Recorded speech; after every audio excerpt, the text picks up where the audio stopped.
So for today's video, we're going to talk about the top 10 apps and websites that the forex traders need to have in their toolkit. Okay? So ready na ba kayo?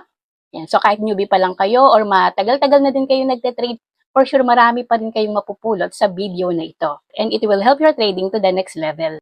And syempre, number one, kailangan meron kayong app ng inyong broker. So like ako, meron akong PU Prime para if ever na gusto kong mag-add ng deposit, gusto kong mag-withdraw, or mag-manage ng account ko. Like, for example, palitan ko yung leverage ko.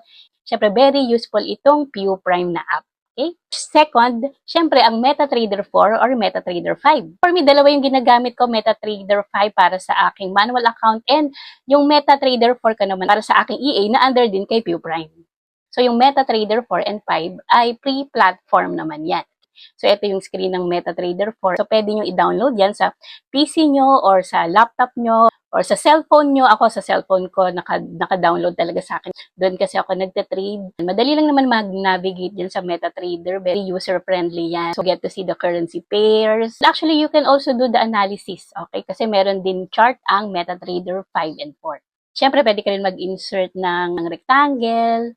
Okay, tapos meron din mga Fibonacci. So, halos complete din naman ang tools nitong MetaTrader 4 or 5. Okay?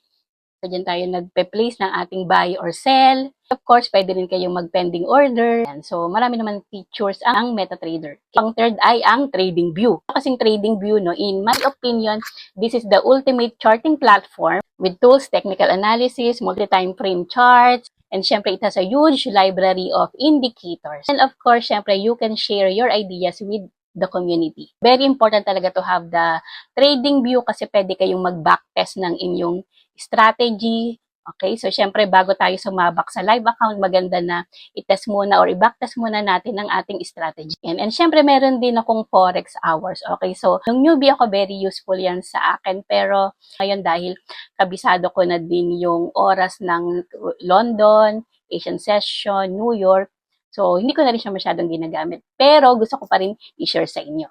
Yan. So, pwede nyo rin siyang i-download sa app. Ito lang yung mga open na market. Okay? At this moment. Very important kasi yan, di ba, sa ibang bansa, merong mga daylight saving. So, minsan nagbabago-bago talaga yung market opening hours. And so, syempre, as a trader, dapat alam natin yung kailan nag-open and kailan nag-close ang forex market. Alright? Makikita nyo kung ano yung market na open and list of markets na close pa. And also, you can even set an alert para ma-notify kayo kapag open na yung market na yun. Right? And meron din ako ditong easy currency strength. So, it's gonna show you the hot peak. It will show you the currency strength, the weakness. And so, okay. So, mada-download mo rin to sa App Store. So, pag kinlik mo na yan, malalaman mo na kung yung currency ba yon ay weak siya or strong. Alright? So, ang maganda kasi dito sa app na to, nakalagay dito kung strong ba siya or weak sa particular na time frame na yon. Okay? Pero syempre, huwag nating gawin itong indicator. Ang confluence lang din naman siya. So, kung scalper ka, yan, tignan mo lang yung 5 minutes. Kung day trader ka naman, 15 minutes or 1 hour. Kung swing ka, eto 1, syempre, daily time frame and above. So, malalaman nyo kung strong and weak ang currency na yan. Yan. And syempre, meron din akong Discord. Okay, so i-download nyo na yan and mag-join na kayo sa aming community dahil kaming mga coaches as well as yung aming mga students ay nag-share ng aming trade setup. So, para ma-notify din kayo and maging reference nyo din yon. Okay? And syempre ngayon naman punta naman tayo sa mga useful na websites na dapat ay lagi rin natin binibisit. Okay? So, number 1 na dito yung Forex Factory. Hanapin nyo lang sa Google Forex Factory and syempre lalabas na yan. Okay, so very useful siya dahil makikita natin kung ano yung mga high impact news for the day. Okay? As a trader kasi, kailangan aware tayo sa mga major events or significant events na pwedeng maka-apekto sa ating pagte-trade. So, kung hindi ka man nagpo-fundamental, dapat ay chinecheck pa rin natin to kasi maaari itong maka-apekto sa ating pagte-trade. Dahil syempre, normally, kapag merong mga high impact news, lalo na pag NFP or CPI, syempre, nagiging volatile ang market, okay? So, minsan tumataas talaga yung spread and nagkakaroon ng mga gaps. So syempre, pag newbie, medyo ingat tayo pag may high impact news, okay? Ito rin sa Forex Factory, pwede kayong magbasa ng news, yung kung ano yung mga interest rates ng mga major currencies natin. And syempre, another na very important sa akin ay ang MyFX Book. Yan, pwede nyo lang din i-google ito. Hanapin nyo lang MyFX Book. Yan. So, dito sa MyFX Book, very important itong position size calculator, okay, to manage our risk. So, for example, kung magte-trade kayo kay Euro USD, nakalagay naman dyan kung anong currency pair yung ite-trade nyo, tapos fill upan nyo lang din yan kung lan yung inyong i-risk per trade. So, for example, 1%.